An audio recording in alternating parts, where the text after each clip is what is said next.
Olá, estudantes do nono ano. Neste vídeo vamos falar sobre tipos de predicados. Vejamos algumas reflexões sobre essa questão da nossa língua portuguesa.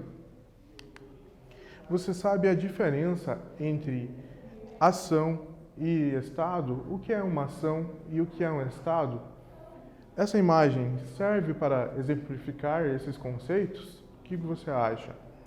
Se você pensou que sim, está certo seu pensamento, sua resposta. A imagem nos auxilia a dizer o conceito de ação, exemplificar o conceito de ação e também de estado. Nós temos aqui, na imagem, a menina segura o guarda-chuva. Então ela desempenha uma ação.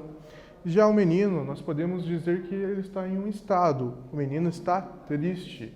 Ele está tendo uma característica. Então nós temos aí um estado e uma ação como exemplos dos nossos conceitos iniciais. E pensando sobre essas palavras que nos ajudam a dizer o que é uma ação e o que é um estado. Essas palavras têm nome, isso mesmo, as palavras que indicam ação ou as palavras que indicam estado, elas são chamadas de verbo.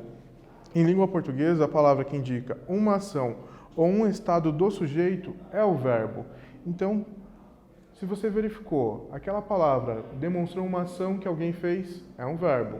Ou então demonstrou um estado, um atributo para alguém, é um estado. Então preste atenção mais nas palavras, o que elas estão indicando. Se indicou ação, nós temos um verbo de ação. Como o próprio nome já nos diz, indicam ação. Também são verbos nocionais que podem ser chamados se você for fazer uma pesquisa aprofundar sobre o tema.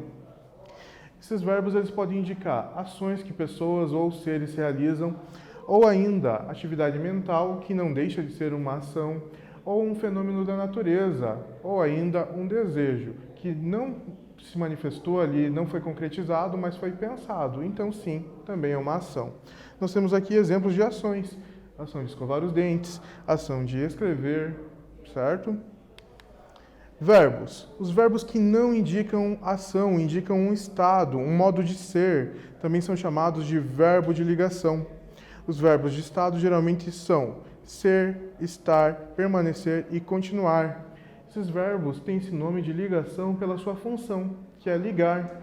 Ligar o sujeito a um estado, a uma característica. Vejamos um trecho de notícia e prestemos atenção nos verbos que aparecem nesse trecho. Campanha, não dê esmola, promova a cidadania, intensifica ações em Dourados. A campanha Não dê esmola, promova a cidadania inicia a segunda fase neste mês de julho, em Dourados, dentro do objetivo de atendimento às crianças e adolescentes em situação de mendicância. Repare, nós temos uma palavra em destaque, a palavra inicia. Ela mostra uma ação, então é um verbo de ação que alguém está desempenhando essa ação, que no caso é a campanha que iniciou. Falando agora um pouco sobre o título, a manchete desta notícia, nós temos campanha, não dê esmola, promova a cidadania, intensifica ações em Dourados.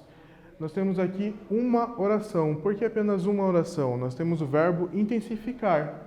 Mas você pode falar, mas e o nome? O nome é justamente esse, é um substantivo.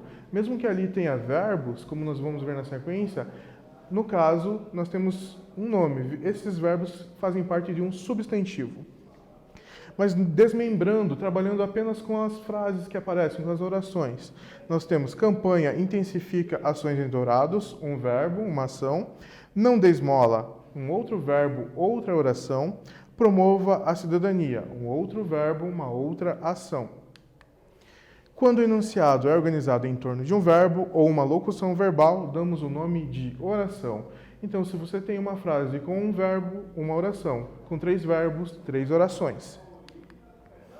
E ainda, a oração ela é composta por termos essenciais. Vamos ter o verbo fazendo a oração, mas vamos ter esses termos, e o verbo está dentro de um deles. Quais são os termos? Ela pode ser dividida em sujeito e predicado. O sujeito é o responsável por realizar ou sofrer uma ação. Já o predicado é a parte da oração que declara algo sobre esse sujeito. e o verbo está sempre dentro do predicado. Encerramos por aqui. Nesse vídeo nós falamos sobre tipos e predicados. Espero que vocês tenham gostado. Até breve!